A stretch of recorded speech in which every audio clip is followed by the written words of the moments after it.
ঢাকা বিশ্ববিদ্যালয়ের চারুকলা অনুষদে পহেলা বৈশাখ উপলক্ষে আনন্দ শোভাযাত্রার জন্য তৈরি করা দুটি মোটিফে আগুন দিয়ে দুর্বৃত্তরা পুড়িয়ে ফেলার পর আজ সকাল থেকে তা পুনর্নির্মাণে কাজ শুরু করেছে চারুকলার ছাত্রছাত্রীরা।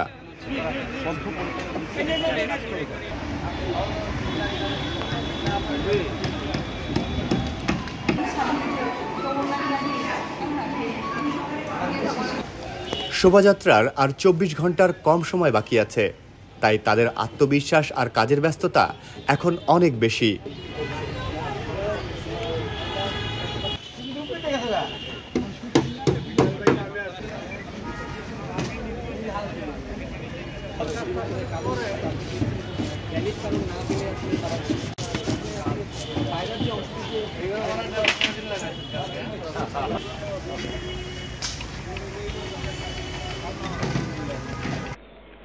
শনিবার ভোরে শোভাযাত্রার জন্য বানানো ফ্যাসিবাদের মুখাকৃতি ও শান্তির পায়রা মোটিফ দুটিতে দুর্বৃত্তরা আগুন দেয়।